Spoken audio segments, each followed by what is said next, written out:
Hello, Acres of Diamonds audience. I'm Scott Gibbs here with co-founder DJ Lagori, and we are on Acres of Diamonds Daily Diamond number 70. Holy moly, that's a lot of diamonds.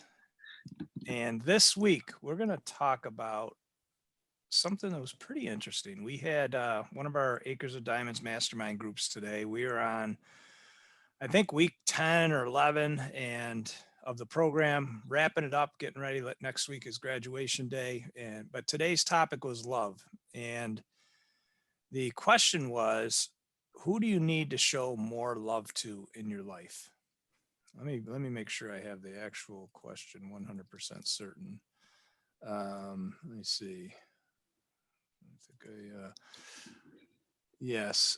Who are you not showing enough love to in your life? That was a question. So we sent people into their breakout rooms with partners, and one by one, DJ, tell us what these answers were. Well, the answers were all the exact same, Which which I was couldn't believe. yeah. And so the individual who I was paired up with, he had me go first, and he said because he goes you go first because mine's a little weird. And I was like, all right. And so I said mine, and he goes, that's exactly what mine was too. And then only to come out and realize that the other individuals in the group had the exact same answer as well. And the answer that we came up with of the individual who we wanted to or needed to show more love to, one may think it's a parent, a sibling, maybe a relative or a friend or a colleague, was actually we all said ourselves.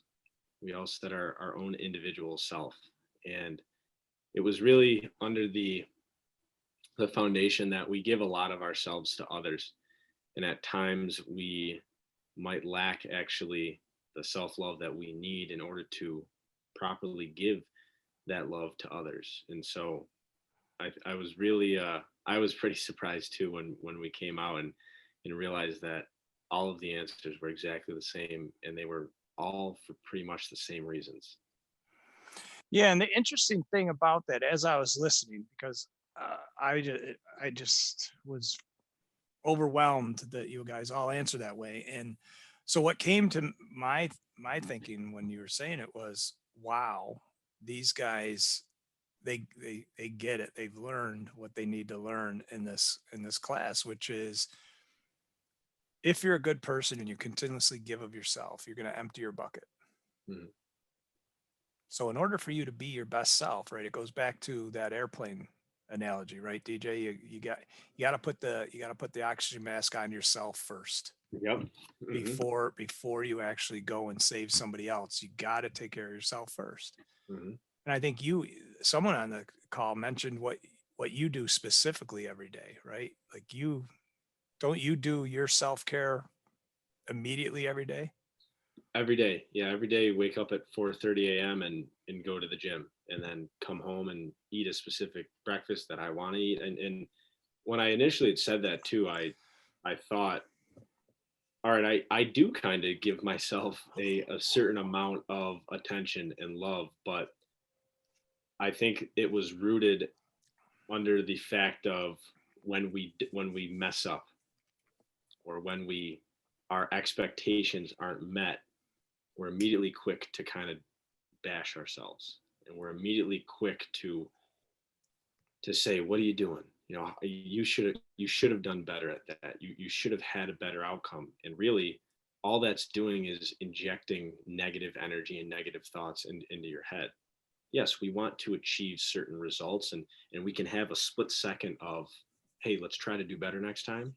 But then after that, it all needs to be a progress oriented type self talk. And I think that was personally where that self love idea came from. And I know a couple other members in the group were kind of pivoting on the idea that they needed to ace everything, and they needed to feel the outcome of perfection. But yet we've talked about the pursuit of perfection is very noble, but the expectation of perfection is insane. Yeah, and we have a counselor. We have a counselor from New Yeah. Jersey on in one of our teams, and she came up with a quote we hadn't heard yet. We thought we'd heard most of them, right? And Yeah. her quote today relative to the perfectionism trait was, "Practice makes progress. Hmm. Practice makes progress." What a different and more empowering way to look at the process instead of the outcome, right? Yeah, because ultimately the process is what leads to the outcome. Right. And that's what Yeah. you can control, right? I mean, we can continue to make measurable progress over a reasonable time by taking action. And if we negatively, and if we inject negative energy into the process when we have an obstacle, when we have a challenge, the outcome becomes in our mind much farther away. Right. It shifts, it pushes it back when really it's probably the exact same amount of away as it was prior to making that mistake, if you could say. But now you have just become more aware of something that isn't going to get you to your outcome. Right. So it's similar to the Thomas Edison. He just found 10,000 ways of how not to make a light bulb. Right. That's all he did. Right. So we just happened to find something that didn't push you in the path that you wanted to go. And so I think that was a good piece to wanting to love ourselves a little bit more. Yeah, it just continues to amaze me now that so we're running three current groups, right? We're running three current masterminds, and every class, every mastermind group, every mastermind meeting, we learn something new, Hmm. right? And Yep. we're the people organizing these things, Yeah. right? And setting the structure and the agenda and the Yep. framework for everybody. And there's always these moments during the meeting where like, wow. Yeah, I love it when someone says something and everybody goes, yes. Yeah, Yes, and right, right. everybody starts writing the notes down and typing it all up. We're sitting back like, holy shit, that was pretty good. Right. Makes And, total and sense. and and every time I'm surprised, I'm like, Scott, why are you surprised? Right. I Mhm. mean, so my ego, like as I evaluated after the meetings, I'm like, Scott, why are you surprised? Mhm. You're sitting in a room of young people that are younger than you, different genders, different backgrounds, different geographies. They're completely different people. They've had completely different life experiences than you. What is it about your ego that makes you surprised to learn something from these people that are so different? Mhm. Right. I mean, and every time this happens, I'm like, my God, you gotta suspend your ego. You gotta quiet your ego. You gotta approach every conversation, every single conversation, doesn't matter who it is, Mhm. expecting to learn something. Expecting to learn something because every single person has had a different life experience than you. I completely agree with that. And I think, and since we all have different experiences, we all have different ideas and things to teach one another. Right. And I think if we're going to kind of concentrate a little bit on ego, I think a lot of the times we get to a point, you and I personally, where we get to a point where it's like, all right, how much how much better can these comments get? How much better can this interaction and this connection?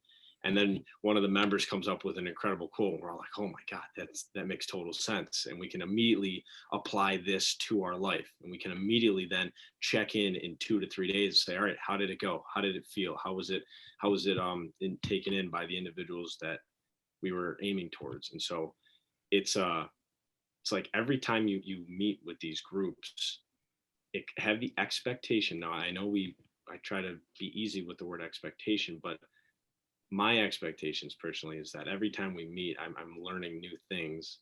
I'm taking notes. I have 11 pages of full-blown notes, and all of it is how to be better. It's how to think better. Yeah. And it's almost like an answer to all of your stress, all of your anxiety. It's all right there. Yeah. And the answer to, how can we get better? Look, I don't know. Right. All I know that every meeting that I have, I do get better. Yeah. Right. I become more aware of how I can get better. I just don't know what that is going to be before the meeting. I Yeah. always know after. Like it's like if you went to talk to Michael Jordan or Kobe Bryant or I don't want to talk about LeBron, but Michael Jordan and Kobe Bryant, um, you know, they were always trying to get better, right? Always. and they were the best players in the world for years, Mhm. but they're always getting better, right? Yep. Granted, the amount of improvement decreases when you get to elite levels like that, Mhm. but there's no stopping to getting better. Yeah. There just isn't, right? I know too, a lot of the emails that I get each day from these personal development coaches, guys like Tony Robbins, Dean Graziosi, Christian Simpson, they are constantly harping on their love of learning, Right. Yeah. their Yeah. need and the thrill they get out of it. And it's almost it's like you're climbing I hate to get philosophical here, but you're climbing the mountain of life. And every time you learn something, you climb a little bit higher. Yeah. Yeah. And It's a good one. you're really just and no matter who you are, no matter your intelligence level, your professionalism, you still, if you are open to learning something, I think that's a big piece. If you are actually open to learning it, then you can learn anything from any walk of life, from any geography, just like you mentioned. I mean, we have people all over, I mean, all over the East Coast right now who are in these groups. And it's and we're learning different things from every person because everybody is different. If everybody was the same, then we wouldn't we wouldn't we wouldn't learn it as much as we would from a different perspective. And as of August, one of our students will be West Coast. So we'll have West Coast and East Coast covered. We'll have the whole US. Yeah. Yeah. Well, DJ, thanks for wrapping that up. I appreciate it. As always, a wonderful session today before this call, before this video. And obviously, great recognition on your part for encouraging us to have the Daily Diamond number 70 right now. Hey, no problem. Thought it was a good idea. Have a great week. All right. Thank you too.